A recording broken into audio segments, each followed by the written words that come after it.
it's so hard in this town right now with all these sports. Like you got the Twins, you got the Timberwolves, you got the Vikings, and you have the Wild. All four right now are in the mix. Normally the Timberwolves are done by now. They're at home. They're fishing in Cancun somewhere. But you can only wear one pair. And so my early question to you, Sam, is what sport has taken your like attention right now? Like what is the one pair of shoes on your shelf or off your shelf as a sport, and the rest are kind of in the closet? Yeah, the Timberwolves have captured my imagination. I went to the game Saturday with the wife, Oh, had a little lucky date you. night.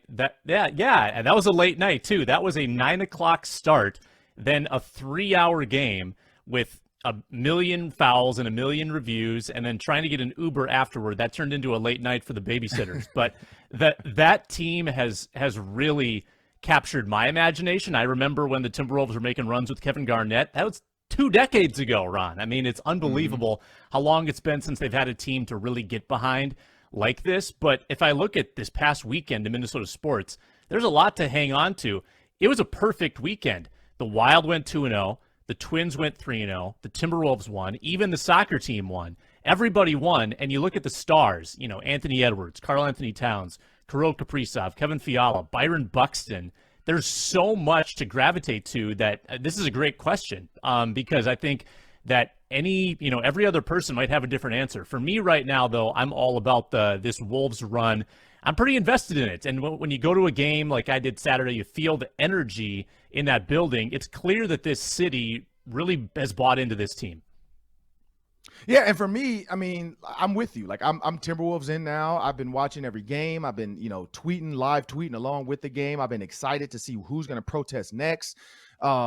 It's been a fun experience. And so when I think about Karl-Anthony Towns getting my attention, and I brought this up early on, like 3 weeks ago when we started this show, I brought this up. I said he has to, in the playoffs, your stars have to shine and match the stars.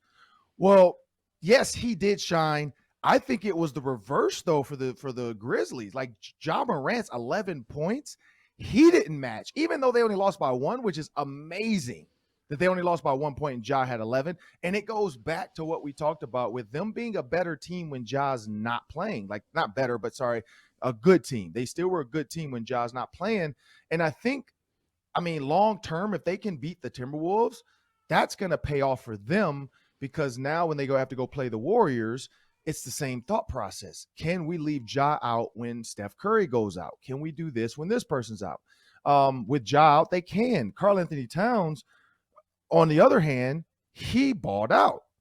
You had Karl-Anthony Towns with his 33. You had Patrick Beverly show up and give you 17. And then, of course, Ann Edwards just consistent, give you 24. The one thing I did not like, and this is me personally, I feel like when you look at Malik Beasley's 12 minutes, it's got to be more productive. Like, and I know you had other guys showing up, so it's a game of it's a game of chess. Jordan McLaughlin came out of nowhere. I mean, absolutely out of nowhere with the 16 points. I'm watching this guy play. Couple plays, Charles Barkley would have said that was a bonehead play. Like when they had stole the ball, they were up, and he was still trying to push it back up the court. I get it. But in my opinion, you stop, you slow down, you let everybody get back down the court, and you use up more clock. That was an ill-advised because Ja Morant poked it out. They got the steal, easy layup.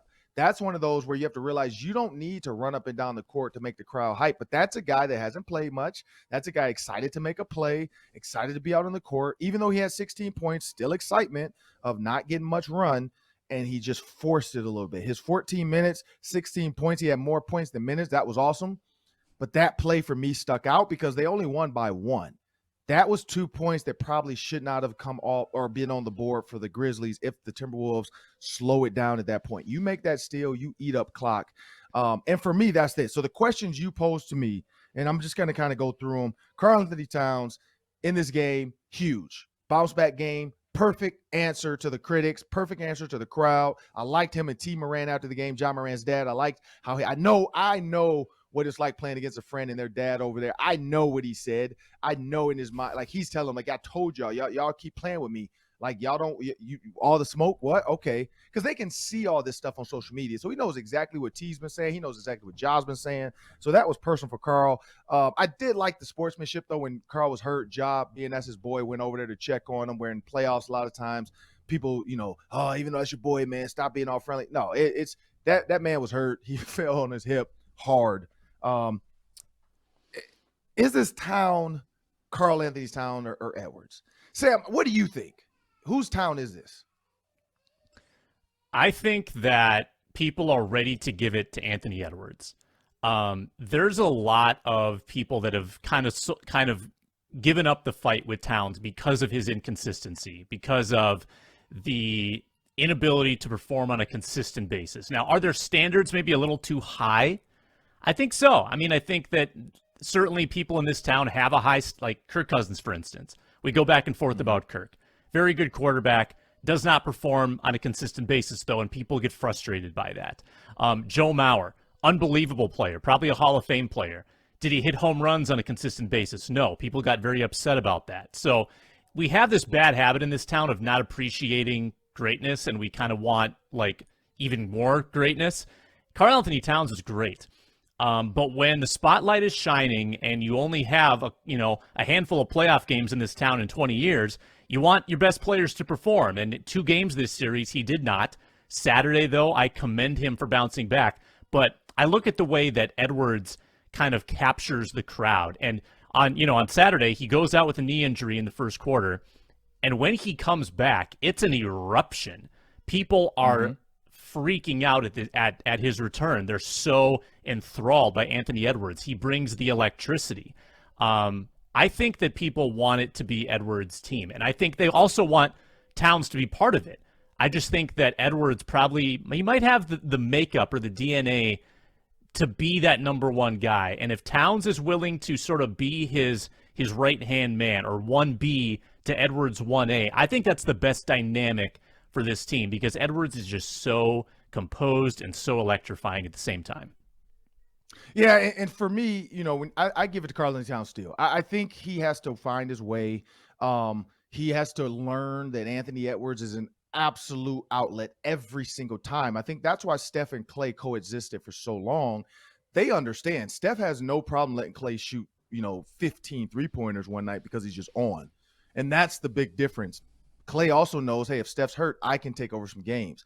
If Steph has foul trouble, I'm going to take over. Steph vice versa. When I'm feeling it, I'm going to go. I think that's where they need to learn. That's their lane. I think their lane is a 1-2 punch.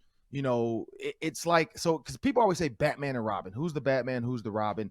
I don't even think that's this for those two. I don't think Steph Curry and Klay are Batman and Robin. I put it more like, it's like Iron Man and Captain America.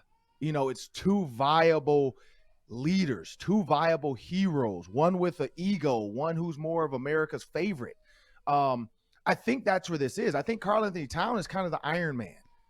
People don't really like him, but they like him. They want him to do what he's doing. Like, win the game for us, sir. Please save America. Please save the world from Thanos. We don't really like you because you're an arrogant butthole, Mr. Stark. And that's where I think people don't like Karl-Anthony Towns. And not that he's arrogant, that he whines to the refs, that he disappears in games. So he has that Iron Man where he can turn around and give you 34 points, 40 points. He can do those kind of things. Anthony Edwards is kind of the lovable, one-liner to the media, Anthony Edwards Jr. with his dog. He's like Captain America. He's America's sweetheart. They love him now. The media loves him. They're like, I wish we had interviewed this kid earlier in the season. Well, nobody believed the Timberwolves would be where they are right now. And so I think going forward, he's going to get a ton of media attention. So I can't give it to Anthony Edwards yet. I know that people probably are, but I can't. I still think it's a 1-1 punch. Like, I think they are Captain America and Iron Man. I think they both are viable options. They both can save America. They both can save the world. They just have to learn to coexist. Like, somebody has to lay on the wire. It takes me back to a movie about that. Captain America says, you're not the guy that would lay on the wire and get electrocuted while people walk over you. And Iron Man's like, why would I just cut the wire? Like, why do I need to lay on the wire for you to walk over me? I got a laser. I'm gonna cut it. And they're both right. Like, they're both right. One person sometimes has to lay down for the team, and the other one's like, wait a minute, dude, we could just barrel through this guy. And that's where Karl-Anthony Towns is at times. Like, he's like, look, I'm a brute force object. I have to use it sometimes. I have to be this way. It's gonna come. It's the good and the bad. I'm going to get offensive fouls. I'm going to get, I don't know about the whining to the refs, but I'm going to have to tell the refs, hey, they're hitting me just because I'm big. Because it's almost like the LeBron James effect. LeBron James gets hit every time he goes to the lane, but he's so big and he doesn't flop. They don't call it. And that's why you see Karl-Anthony Towns kind of do the flop, because that's what guys are saying. Like, you're so big. If you don't move, we don't really feel like you got hit.